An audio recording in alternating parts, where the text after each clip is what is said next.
لله رب العالمين، والصلاة والسلام على نبيه الكريم وعلى آله وأصحابه والأئمة المحدثين. أما بعد، باب قول الله تعالى: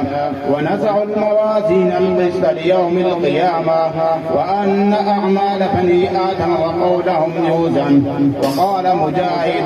القسطاس العدل بالرومية، ويقال القسط مصدر المقسط وهو العادل، وأما القاسط فهو الجائر.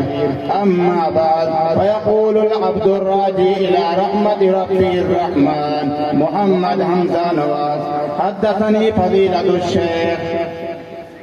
غلام ياسين الشاكر حفظه الله تعالى عن الشيخ شفيق الرحمن الدرخاصي عن حافظ القرآن والحديث الشيخ محمد عبد الله درخاصي عن الشيخ غلام صديق عن إمام المحدثين عن مرشال الكشميري عن الشيخ الهندي محمود الحسن ديوبندي. وحدثني الشيخ المفتي محمد عبد الله حفظه الله تعالى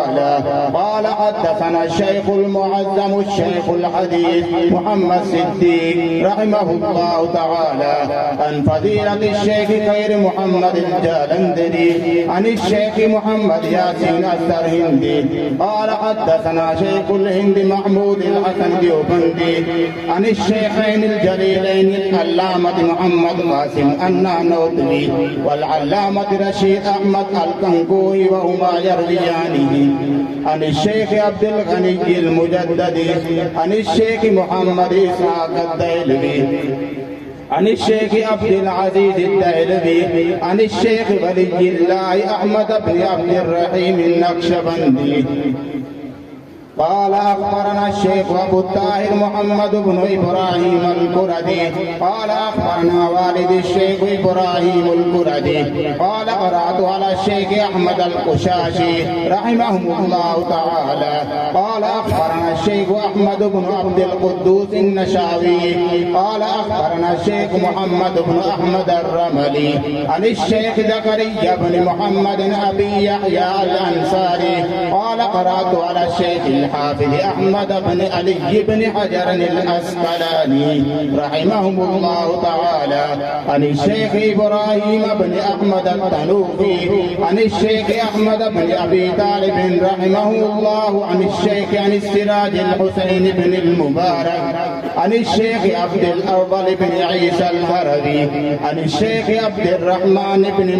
مظفر الداودي عن الشيخ عبد الله بن أحمد السرخسي رحمهم الله تعالى عن الشيخ محمد بن يوسف الفربري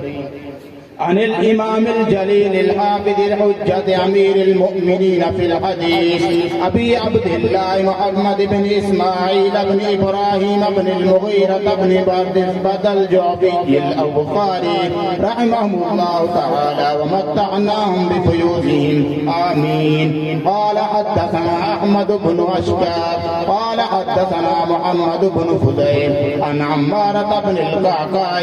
عن أبي زرعة عن أبي هريرة رضي الله تعالى عنه قال: قال النبي صلى الله عليه وسلم: كلمتان حبيبتان إلى الرحمن خفيفتان على اللسان ثقيلتان في الميزان سبحان الله وبحمده سبحان الله العظيم.